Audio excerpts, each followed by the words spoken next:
제5장 예배학 강의 시작하도록 하겠습니다. 예배와 말씀의 관계는 기독교 예배에 아주 독특한 그러한 가르치는 그러한 일을 말합니다. 그 원리에 대해서 이제 배워보도록 하겠습니다. 기독교 예배는 하나님의 말씀과 또 그것에 대한 복종의 응답이라고 할 수가 있습니다. 즉 계시에 대한 응답인데 이것은 하나님의 말씀에 대한 인간의 응답이기도 한 것입니다. 이것은 바로 예배에 있어서의 말씀의 중집성을 강조할 뿐만 아니라 하나님의 말씀은 예배 행위의 외적인 행식이 아니라 그 말씀이 바로 예배의 본질이라는 것입니다. 이것이 바로 예배 의식에 대한 종교 계획의 기본 큰 원리가 되는 것입니다. 로마 교회 미사는 본질적으로 말하면 드러내는 것이라면 이 예배의 운영은 사람으로부터 하나님께 드리는 것이라고 할 수가 있습니다. 하지만 개혁주의 예배학은 그 예배 운영은 하나님께로부터 사람에게로 주어지며 그 중심은 하나님이 하나님의 말씀을 수여하는 것입니다. 이것이 바로 개혁자들이 하나님 말씀이라고 하였을 때 진정한 예배의 의미라는 것입니다. 이것은 하나님에 관한 말씀이라든지 또 하나님께로부터 오는 전갈이 아니라 친히 우리에게 오셔서 심판과 자비 가운데 우리를 만나주시고 구속의 사랑 가운데서 자신을 우리에게 주시는 하나님의 자기 전갈이라는 사실입니다. 하나님이 자기 수여인 하나님의 말씀은 역시 오늘 그 하나님의 능력 있는 행위 속에 나타나게 되었고 또 애언자들에 의해서 선포가 되었고 바로 예수 그리스도 안에서 구체화된 것으로서 우리에게는 성경과 설교와 성례전을 통하여서 우리에게 잘 전달되고 있다는 사실입니다. 첫째로 성경을 보겠습니다. 하나님의 말씀이 우리에게 나타나는 가장 대표적인 경우가 성경 66권인 것입니다. 성경은 우리의 신앙과 우리 생활의 규범입니다. 우리에게 이 성경이 잘 적용되도록 설교를 통해서 이제 하나님의 말씀을 선포하는 것입니다. 성경의 의미를 보면 성경은 영원한 하나님이 그때그때 하나님의 백성을 방문하시고 섭리하신 사건에 대한 기록들이며 해석들입니다. 성경은 이러한 사건들과 그 사건들 속에서와 그 사건들을 통하여 나타나신 하나님의 구원 역사에 으뜸가는 큰 증거가 성경인 것입니다. 구약 성경은 하나님의 백성의 선택과 구원, 애언자들을 통한 그들의 교훈, 하나님의 백성들의 국가 생활에 관한 하나님의 명령과 고난의 시련들을 통한 그들의 훈련에 관해서 잘 말하고 있습니다. 구약의 일관된 사상은 멀지 않아 나타날 하나님의 나라와 그에 대한 기대인 것입니다. 구약 애언자들의 이러한 대망은 신약 성경을 통하여 다 성취되었습니다. 메시아가 태어나시고 자기 백성을 구원하시려 고난의 종으로서 자기 자신을 많은 사람의 대속물로 주시려고 십자가에서 죽으셨습니다. 그리고 3일 만에 부활을 통하여서 죽음의 권세를 다 이기셨던 것입니다. 그러므로 하나님은 새 이스라엘은 십자가에 죽으셨다가 다시 살아나신 주님을 경배하게 될 때 장차올 시대의 권세를 잡는 것이라고 가르치고 있습니다. 이와 같은 역사적인 계시에 대한 기록이 바로 성경 말씀인 것입니다. 역사적 계시에 대한 전달자인 성경을 보면 성경은 역사적 계시의 기록만이 아니라 역사적인 계시의 도구인 것입니다. 이것은 바로 예수 그리스도 안에 있는 하나님의 구속의 사랑의 복음을 전달하는 매개체인 것입니다. 성경을 통하여 하나님의 지혜와 하나님의 능력이 인류의 각 세대에게 지금도 전달되고 있고 앞으로도 이 하나님의 말씀이 전달되는 것이 바로 설교라는 통로를 통해서 전달이 된다는 사실입니다. 성경을 통하여 하나님의 지혜와 하나님의 능력이 인류 각 세대에게 지금까지도 전달되어 왔습니다. 기록된 말씀은 육신을 이룬 말씀에 관해에만 증가하는 것이 아니라 우리에게 하나님의 현존하심과 하나님의 구원 사랑을 다 증거하고 있습니다. 따라서 예배가 계시에 의존한 성경은 예배 중심이 있게 되며 성경이 바로 중요한 위치를 차지하고 있는 것입니다. 예배 성경의 위치를 보면 예배가 하나님 구원 역사에 대한 교회의 복종적인 응답이기 때문에 구원 행위들은 마땅히 그러한 응답이 일어나기 전에 잘 설명이 되어져야 한다는 것입니다. 한마디로 말씀은 응답보다 선행되어야 된다는 말입니다. 예배에서 찬송, 기도, 봉헌에 하나님 말씀에 대한 응답으로 이어진다면 하나님의 구원 행위가 선포되는 성경 봉독이 예배 초반에 이루어지는 것입니다.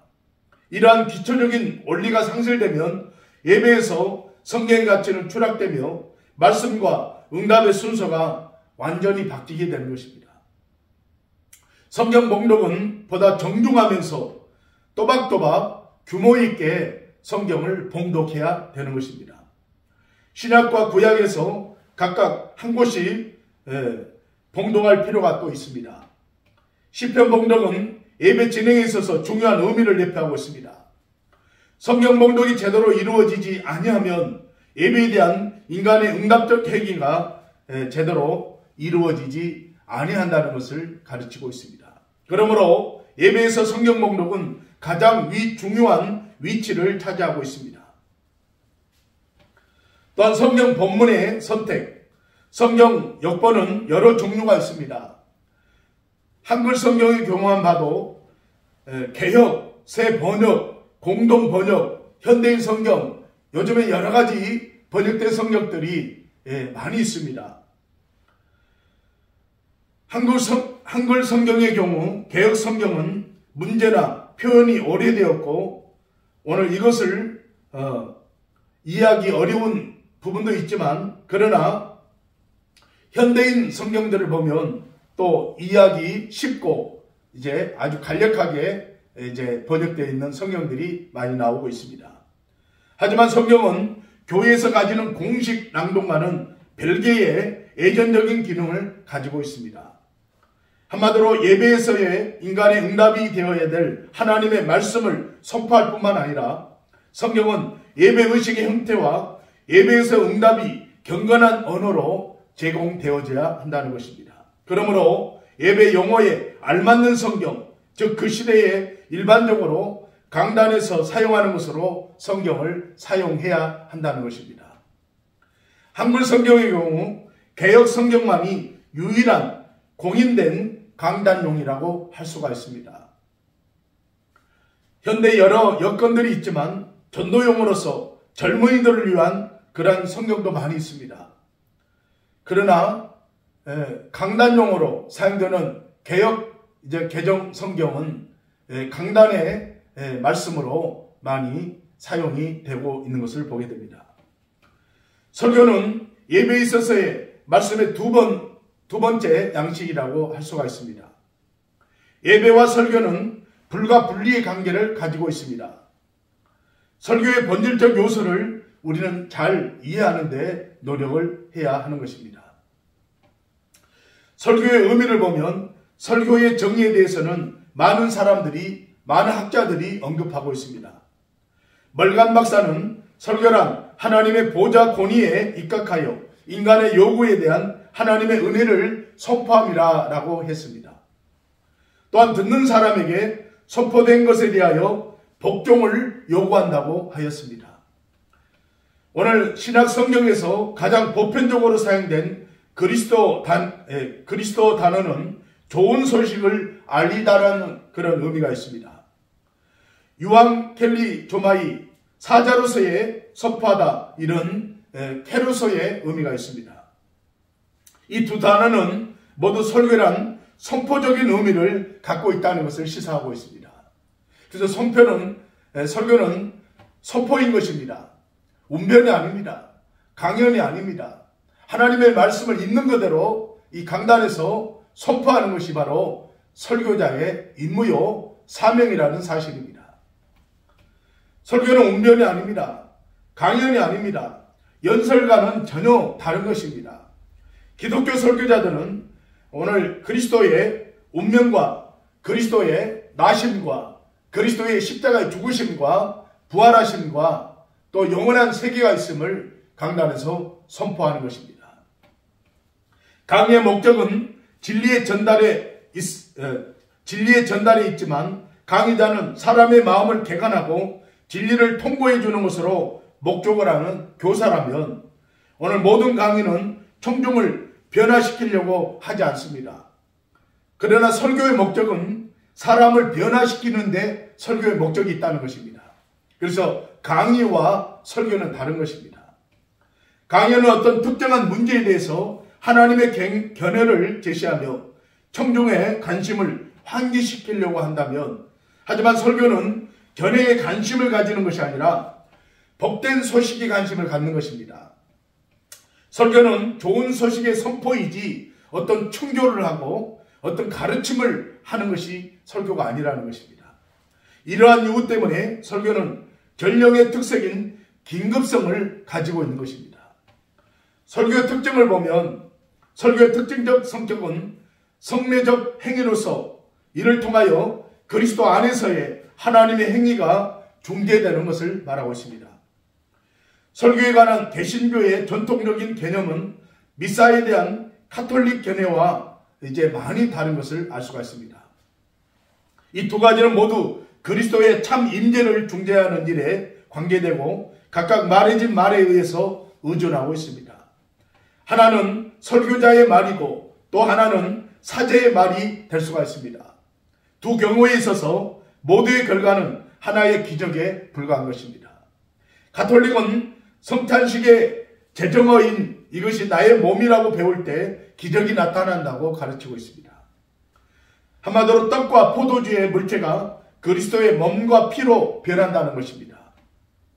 하지만 개신교회를 보면 오늘 설교자가 십자가에 죽으시고 십자가에서 죽고 부활하신 주님의 복음을 선포할 때 기적의 역사들이 나타나는 것을 강조하고 있습니다. 즉 예수 그리스도가 공의와 자비로서 듣는 청중에게 자신을 나타난다는 것입니다. 주님 자신이 나타나서 사람으로 하여금 회개시키며 결단하게 하며 돌이키게 하며 복음을 믿게 하는 것이 바로 설교자의 임무라는 사실입니다. 설교의 효과는 설교자의 운변에 있는 것이 아니라 논리 정확성이나 사상의 명석성에 달린 것이 아니라 하나님의 말씀의 능력이 있다는 사실을 절대 잊어서는 안 될 줄로 믿습니다. 단순한 말 자체로 사람을 회개시키고 신앙으로 인도할 수가 없습니다. 하지만 목사의 말을 통하여 역사하시는 예수 그리스도의 능력에 따라 이 역사는 가능하게 이루어진다는 사실입니다. 오늘 그리스도인들이 영혼 깊은 곳으로부터 새롭게 되는 것은 인간의 말에 의해서가 아니라 성령의 역사에 의해서 진행되고 앞으로도 역사하고 있다는 것입니다. 따라서 설교의 신비는 설교가 영원한 복음을 현대화하며 나아가서 개인화하며 또한 현실화한 것이라고 할 수가 있습니다. 또한 설교의 권위를 보면 설교는 애언자적이어서 주께서 말씀하시기라는 이 말씀의 권위를 가지게 되는 것입니다. 이것이 없으면 설교가 아무리 철학적이고 논리적이어도 학식적이어도 인기가 있는 호소력이라 할지라도 참 설교라고 할 수가 없습니다. 그래서 주님이 말씀하시기를, 성령님이 가라사대 주님이 말씀하시기를 오늘 이 하나님의 말씀을 바로 잘 준비해서 선포할 때 주의 역사가 나타난다는 사실입니다. 오늘 현대교회의 설교의 애언자적 권위를 이제 상실하고 있는 때를 우리가 살고 있습니다. 고도의 신학 강연이나 성경 풀이는 있을지라도 성령의 역사에 의한 권위 있는 설교가 요즘에 필요하다는 사실입니다. 아무리 성경을 강의를 잘해도 거기에 성령이 역사를 하지 않으면 힘이 없는 설교가 되는 것입니다. 설교는 본질적으로 복음의 선포라는 사실을 잊지 말기를 바랍니다. 오늘 이 복음은 거룩한 역사인데 오늘 하나님의 성경 말씀에 나타난 하나님의 능력의 역사에 대한 선언입니다. 선포입니다. 설교의 참된 행태는 성경적이어야 된다는 사실입니다. 그러므로 성경 본문으로부터 설교는 결코 단순한 인습이 아닙니다. 설교가 기록된 말씀에 뿌리를 두며 오늘 이 말씀이 오늘 뿌리를 두며 또 전개되어야 될 하나님의 말씀이라는 사실입니다. 성경을 기초로 하지 않는 그런 설교는 진정한 설교라고 할 수가 없습니다. 권위가 없습니다. 본문으로부터 설교는 결코 단순한 그러한 말씀이 아니라는 것입니다. 설교의 분류를 보면 설교의 분류는 오늘 방법은 여러 가지가 있습니다. 거기에 따라서 설교의 형태의 분류는 달라질 수가 있습니다. 원리적인 분류를 보면 설교의 원리를 따라 두 가지 방법을 볼 수가 있습니다. 첫째는 선교적인 설교입니다. 선교적인 설교란 캐리그마인데 본질적으로 우리의 죄를 위하여 죽으시고 우리를 의롭게 하기 위해서 부활하신 예수 그리스도를 선포하는 것입니다. 이러한 역사적인 사건의 의미가 주는 교훈을 전하는 것입니다. 둘째는 교육적인 설교를 말합니다. 교육적인 설교는 디다케로서 그리스도를 통한 구원의 복음의 어떤 국면에 관한 해설에 관련되어야 하며 그렇지 않으면 잘 증거되는 설교라고 할 수가 없는 것입니다. 설교의 내용에 따라 분류하는 방법이 다 다릅니다. 여러 가지 분류할 수 있는데 강해적인 설교가 있습니다. 강해적인 설교란 성경의 어떤 부분, 즉 성경의 어느 책이나 장절을 조직적으로 강의하는 설교를 말합니다. 두 번째는 교리적인 설교가 있습니다. 교리적인 설교는 기독교 교리의 어떤 내용을 상세하게 해석하는 것을 교리적인 설교라고 하고 있습니다. 세 번째는 윤리적인 설교가 있습니다. 윤리적인 설교란 어떤 특수한 영역에 있어서 그리스도인의 행위에 관해서 복음이 함축되는 윤리를 주제로 하는 설교를 말하고 있습니다. 네 번째는 변증적인 설교를 말합니다. 변증적인 설교란 설교자가 신앙의 옹호자로서 그리스도인이 가지고 있는 소망의 어떤 근거를 이제 제시하고 말씀을 전하는 것입니다. 시사적인 설교가 있습니다. 시사적인 설교는 어떤 시대적 상황이나 최근의 사건 혹은 인기 있는 서적, 연극, 영화 등 기독교적인 그런 신앙의 빛 가운데서 평가하는 그런 설교를 말하고 있습니다. 전도적인 설교가 있습니다. 전도적인 설교란 불신자들을 대상으로 하여 기독교적인 기본 진리를 전파하는 것입니다. 그러므로 설교의 유행에 따라서 여러 패턴의 설교 내용이 있습니다. 정기적인 설교가 있습니다. 정기적인 서술 설교가 있습니다. 성경에 나오는 어느 인물들의 성공과 실패를 통하여 복음이 잘 설명되어지는 설교를 말하고 있습니다.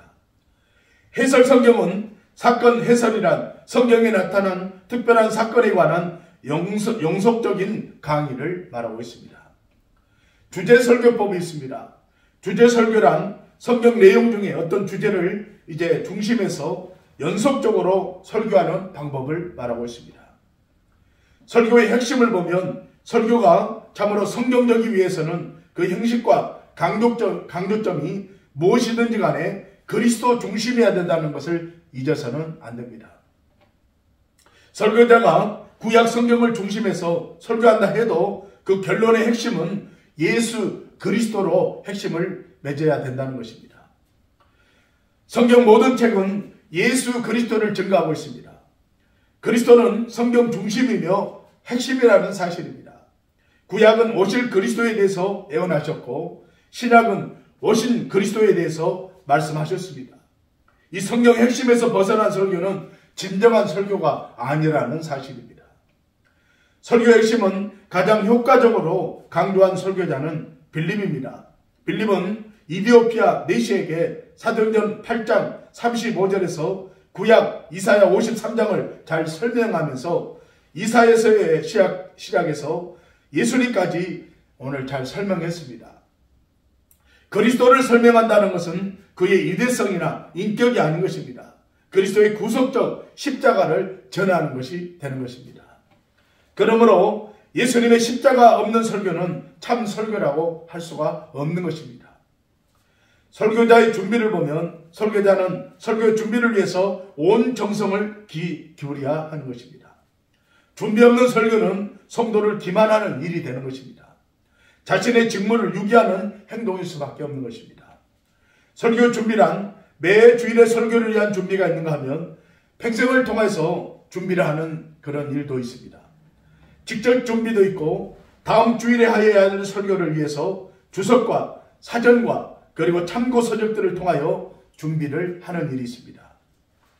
중요한 일은 설교자 자신이 구원의 확신과 복음에 대한 열정이 뜨거워야 이 설교를 준비할 수가 있는 것입니다. 다음 주일의 설교를 위하여 이 책 저 책 인용해서 연결시킨다고 해서 설교가 되는 것이 아닙니다. 설교에는 복음의 핵심이 있어야, 설교자의 열정이 있어야 아무리 세련된 논리가 전개된다 할지라도 복음의 열정이 빠지고 또 복음의 핵심이 빠진다면 그 설교는 약한 설교가 될 수밖에 없습니다. 설교자의 영혼 속에서 오늘 진리가 없다면 참다운 설교가 될 수가 없는 것입니다.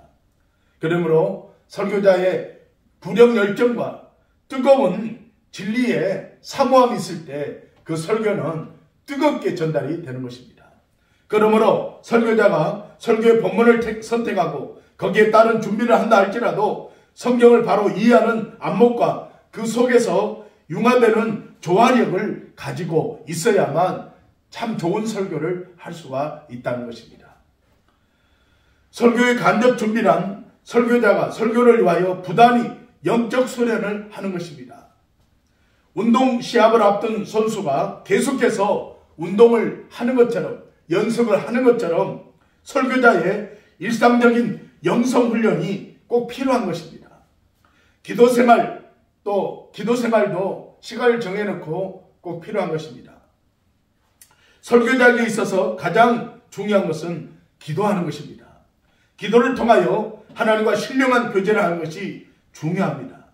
기도하지 않고 훌륭한 신학 강연을 할 수 있을지라도 훌륭한 설교자는 될 수가 없다는 것입니다. 설교자는 매일 기도 생활을 통하여서 영적 훈련을 쌓아가야 할 줄로 믿습니다. 그러므로 평생을 통하여 계속해야 되는 것이 설교자는 말씀 준비와 기도 생활입니다. 또한 설교자는 경건한 생활을 유지한 다음에 할 수 있는 일은 뭡니까? 디모데전서 4장 13절에 말한 것처럼 사도의 명령에 따라야 한다는 것입니다. 설교자는 학자가 되어야 됩니다. 성자가 되어야 됩니다. 계속해서 연구 생활을 하며 새로운 학문과 서적을 계속 읽고 또 연구하며 배움에 계속 정진해야 하는 것입니다. 오늘 이 시대에 적합한 설교를 할 수 있는 그런 설교자가 되어야 되는 것입니다. 설교자의 서재는 설교의 산실인 것입니다. 성경과 각종 주석, 사전, 그리고 각 분야의 책으로 정리정돈되어 있어야 하는 것입니다. 서재에는 설교자는 항상 새로운 설교를 준비하고 설교 요점을 정리해야 합니다. 설교자는 성경을 많이 연구해야 합니다. 한글 성경을 비롯해서 히브리 성경, 헬라어 성경, 영어 성경, 일어 성경 등을 비교해가면서 연구를 해야 하는 것입니다. 성경의 핵심을 발견하는데 최선을 다해서 노력을 다해야 하는 것입니다. 설교자는 경건 서적을 통하여서 설교의 진리를 찾아야 되고 위대한 기독교 고전을 중심해서 현대의 각종 서적들을 통하여서 기독교 진리 핵심을 연구하는데 최선을 다해야 할 것입니다. 설교자는 신학의 각 분야를 비롯해서 역사, 철학, 문학, 정기 서적 등을 각 분야에 걸친 연구가 또 있어야 하는 것입니다. 설교자는 일상생활을 통하여서 설교 준비를 해야 하며 면접이나 사회 각종 사건들을 통하여서 설교의 간접적 또 직접적 설교 준비를 해야 한다는 사실입니다. 그러므로 설교자가 당면한 모든 문제와 사건은 설교 준비에 이제 있다는 사실입니다. 기도로 준비하고 성령님의 도우심을 구하고 또 우리 설교자가 복음에 또한 뜨거운 열정이 있을 때 그 한편의 설교를 통해서 많은 회중들이 변화받고 회심하고 구원의 확신을 갖게 되며 이 시대에 큰 설교자로 우리가 일익을 감당하게 될 줄로 믿습니다. 국제신학교 예비학 강의 제5강을 이제 마치도록 하겠습니다. 감사합니다.